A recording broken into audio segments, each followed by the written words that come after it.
selamat malam. Apa kabar pemirsa? Menemani istirahat Anda bersama keluarga, kami hadirkan rangkaian informasi penting yang kami pilihkan dalam Aidos Prime. Saya Latif Siregar. Kita langsung saja bergabung dengan konferensi pers yang saat ini disampaikan oleh Menko Marves Luhut Binsar Panjaitan. Keputusan detail ini pun kami telah berkomunikasi dengan cermat dengan berbagai pihak, misalnya asosiasi mal, perindustrian, dan sebagainya, sehingga detail pelaksanaan ini sudah disiapkan dengan baik oleh berbagai asosiasi. Selanjutnya perlu saya jelaskan bahwa penurunan kasus dan perawatan rumah sakit juga terjadi di sejumlah aglomerasi di Jawa Bali, kecuali masih ada masalah di Malang Raya dan juga di Bali. Untuk itu pemerintah akan segera melakukan intervensi kedua wilayah ini untuk menurunkan laju penambahan kasus. Tim kami sekarang sedang bergerak ke sana dan saya sendiri juga nanti akan pergi mengunjungi kedua daerah ini. Selain jumlah kasus, kami juga melihat laju penambahan kematian di Jawa Bali semakin menurun. Meskipun kondisinya masih bisa dikatakan fluktuatif di masing-masing provinsi. Pemerintah juga sangat mewaspadai kenaikan mobilitas yang tercermin dari kenaikan indeks komposit pasca 26 Juli terhadap kenaikan kasus konfirmasi ke depannya. Hal ini tentunya akan kami pantau sampai minggu depan, mengingat adanya jeda 14 sampai 21 hari dari perubahan indeks komposit terhadap penambahan kasus.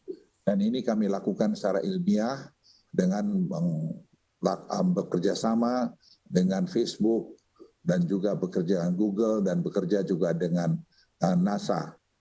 Dalam penerapan PPKM level 4 dan 3 yang akan dilakukan pada tanggal 10 sampai 16 Agustus 2021 nanti, terdapat 26 kota atau kabupaten yang turun dari level 4 ke level 3. Hal ini menunjukkan perbaikan kondisi di lapangan yang cukup signifikan.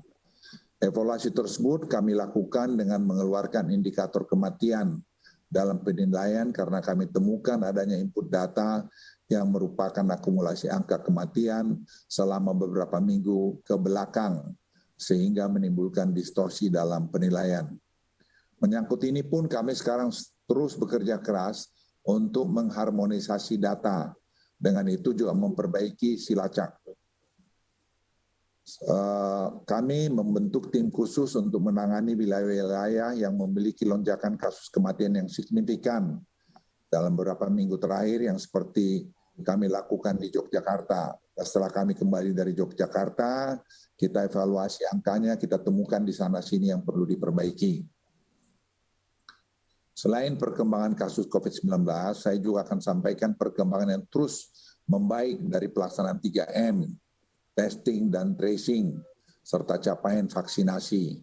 Dan saya terima kasih juga kepada TNI Polri, Pemda, semua pihak, mahasiswa, anak-anak muda kita yang telah bahu-membahu bekerja untuk mensukseskan ini.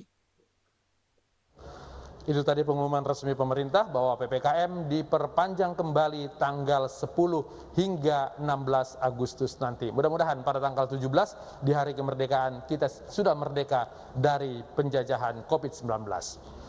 Warga desa Tigasan Wetan, Probolinggo, Jawa Timur mengambil paksa dan menghancurkan peti jenazah pasien COVID-19. Warga menolak jenazah dimakamkan sesuai dengan protokol. Proses pemakaman pun berlangsung histeris.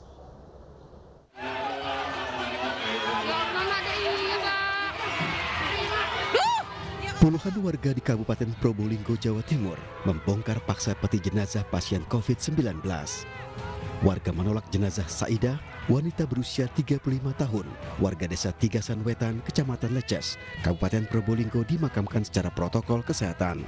Warga menolak jenazah Saidah, wanita berusia 35 tahun, warga desa Tigasan Wetan, Kecamatan Leces, Kabupaten Probolinggo dimakamkan secara protokol COVID-19.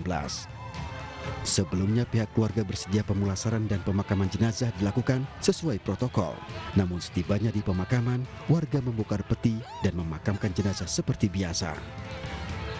karena berawal saat mediasi di Rumah Sakit Tongas, keluarga sudah diedukasi bahwa proses pemulasaran akan dilakukan dan disetujui, ya, karena almarhumah memang dinyatakan COVID.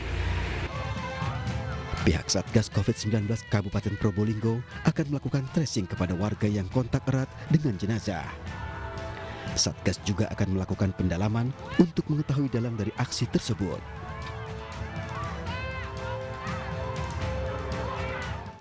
Di tengah pembatasan perjalanan karena pandemi, 34 TKA asal Cina kembali masuk ke Indonesia. Padahal akhir Juli lalu, Menteri Hukum dan HAM melarang TKA masuk ke Indonesia.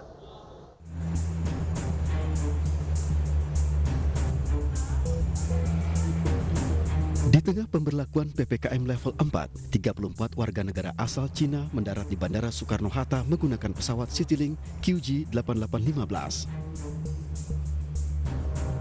Ke-34 warga negara asal Cina itu dikabarkan memegang izin tinggal terbatas serta sudah memenuhi aturan Satgas penanganan COVID-19. Masuknya TKA asal Cina di tengah darurat COVID-19 di Indonesia bukanlah pertama kalinya. 3 Juli 2021, 20 TKA yang juga berasal dari Cina masuk ke Indonesia melalui Bandara Sultan Hasanuddin Makassar. Per 1 Juni hingga 6 Juli 2021, Imigrasi Bandara Soekarno-Hatta mencatat ada 24.594 warga negara asing telah memasuki Indonesia. Melalui data yang kami miliki bahwa benar ada warga negara asing yang masuk ke wilayah Indonesia pada saat itu, yaitu warga negara Cina berjumlah 34 orang, di mana mereka ini adalah pemegang izin tinggal terbatas. Pada saat PPKM darurat, aturan kedatangan warga negara asing diberlakukan pada Juli lalu. Warga negara asing harus menunjukkan kartu vaksin. Jika mengacu pada aturan di Februari 2021, terdapat warga negara asing harus menjalani karantina 8 kali 24 jam.